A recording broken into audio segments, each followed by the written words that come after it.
그리스도인의 세상 외출은 어떨까요? 이 땅의 악마의 관계에 맞서서 싸워야 하는 그리스도인들의 모험의 여정을 준비하는 여러분들의 준비는 어떠하십니까? 진리로 허리를 동였습니다. 정의로 가슴을 가렸습니다. 평화의 복음을 신었습니다. 그럼 이제 그 세 가지로 충분해서 세상 가운데 그냥 나아가면 될까요? 충분하다고 말할 수는 있지만 부족하지 않다고는 말할 수 없을 것 같습니다. 우리는 너무도 부족하고 연약한 인간이기에 넘어지고 쓰러지고, 그래서 하나님은 우리에게 필요한 액세서리들을 주시고자 하신다는 것이죠. 혹여나 하나님의 전신갑주를 액세서리 찌움으로 비유했다고 해서 속상하지 않으셨으면 좋겠어요. 그런데 이게 겉으로만 화려해지지 않으려면 진짜 그것이 가진 의미가 무엇인지, 또 내적 기능이 무엇인지, 왜 믿음의 방패를 주셨고 구원의 토구를 주셨고 성령의 검이라는 액세서리를 주셨는지 더 깊숙하게 생각할 수 있어야 한다는 거죠.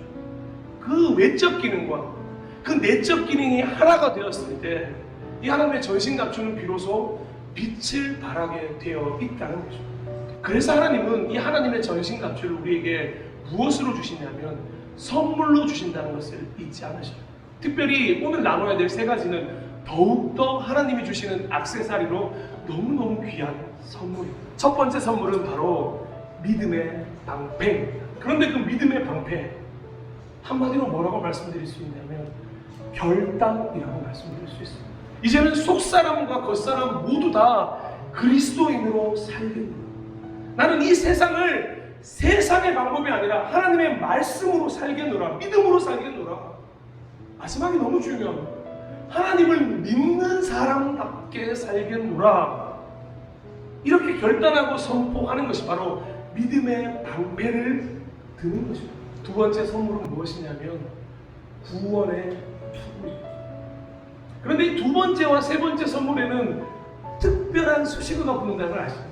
바로 바아라는 말이에요. 바아라는 말이 무슨 말이에요? 주는 이가 있다는 거죠. 그런데 이 투구에는 한 가지 비밀이 있습니다.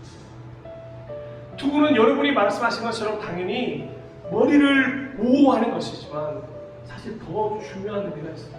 바로 구별을 하는 표식이 된다는 것입니다.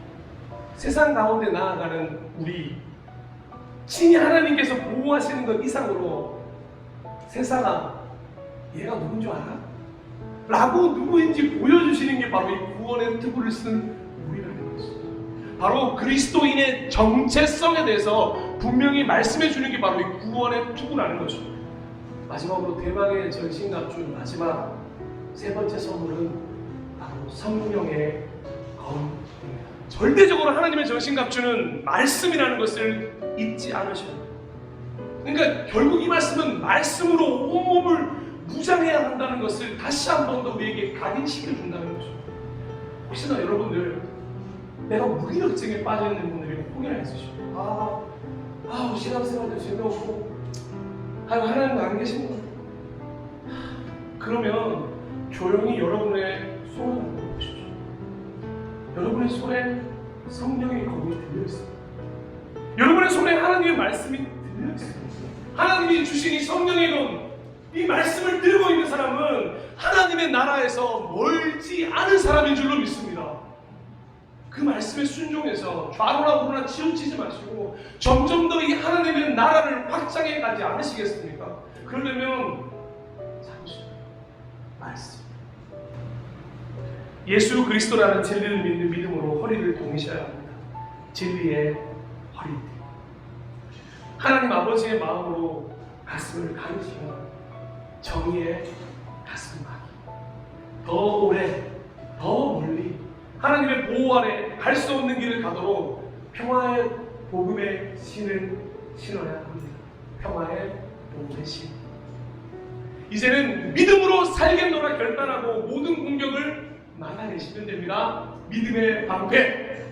우리는 하나님의 자녀입니다. 정체성을 확고히 하셔야 합니다. 구원의 투구, 오직 말씀입니다. 말씀으로 사는 그리스도인이 되어야 합니다. 성령의 검. 그러면 우리 인생이 무엇으로 완성되는 것입니까? 십자가로 완성되는 줄 알겠습니다. 예수 그리스도가 가신 그 길을 이 하나님의 전신갑주를 입었을 때 우리도 비로소 지고 그 길을 걸어갈 수 있게 되는 것입니다.